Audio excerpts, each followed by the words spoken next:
Jose Chung, back in high school. I read your book, A Lap Full of Severed Tongues, about 10 times. Oh.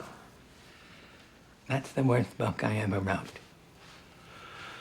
What is your involvement with the victim? I am responsible for his death. Jose Chung's Doomsday Defense is one of those episodes that I really have a love-hate relationship with. I mean, yes, it's sharply written. It's as well acted as you're going to get with something with Charles Nelson Riley in it, but it's, But I'm positive it won't come to that, since by very definition, a self-ossifist is incapable of murder. Self-osophy teaches how to rid oneself of thoughts concerning others and focus on what is most important, yourself.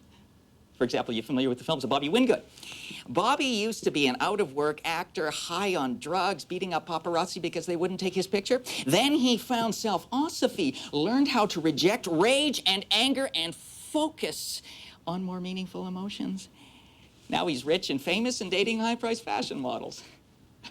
In fact, many of Hollywood's elite are self-osophists, so I ask you, how could a religious order with ties to Hollywood be involved in anything immoral? okay, so it makes fun of Scientology, and who doesn't like making fun of Scientology? But the episode as a whole, with it being goofy and funny and this kind of weird look at some of these, kind of obsessive, happy cults, does that really fit in a MillenniuM episode? Because, I mean, the episode has this. Watch this. The victim was a famous writer, but the cops didn't have a clue why he'd been targeted. The mood was very bleak until... Boys, lighten up. This is a homicide, not a funeral. We're great. Thank God you're here. We got a real ugly case. Want to view the body? Is there blood? His trachea was ripped out. Of course there's blood. Then thanks, but no thanks. Whatever goes into the peepers ends up in the neurobiology. I only look at things that are pretty. Say, would you like to come over to my apartment and take my portrait, bring a wide-angle lens? But you just can't close your eyes to the darkness, to the bleak side of life.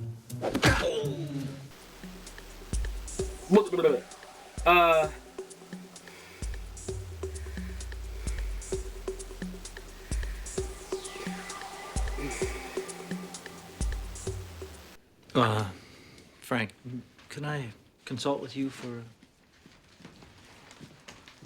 Who is that rather peculiar man? It's the writer, Jose Chung. He's here researching a book about the MillenniuM. The MillenniuM Group's not interested in publicity. No, not about a group, not about us. In fact, he's working on a case that could be of great interest to the group. A sophosopist was found. Oh, self-osophy? No, Frank, no.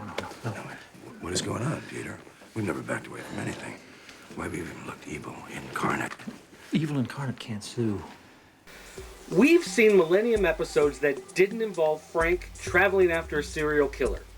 We've seen MillenniuM episodes that dealt with things that weren't necessarily the end of the world, or, it could have been the coming of a savior, or, something else along those lines that maybe didn't necessarily have to do with the MillenniuM and didn't fit into that vibe. And while this one does deal with this cult Scientology sophisy group, it's not really like an end-of-the-world doomsday cult. And there are some murders and a little bit of blood and gore, but if it wasn't an episode of MillenniuM, if it was some spoof episode they did as like a holiday special or something, then I'd be all right with it. As a bonus deal on the DVD that they filmed because they thought it was funny, I would think it was the greatest thing in the world. But for a show like MillenniuM, it really doesn't fit with the theme or the tone or anything having to do with MillenniuM. So while I can't fault the production of it, the acting of it, the filming of it, the sharp writing, the quick wit, I really don't like it. With that in mind, I humbly add my own prophecy of what the dawn of the new millennium shall bring forth. 1,000 more years of the same old crap.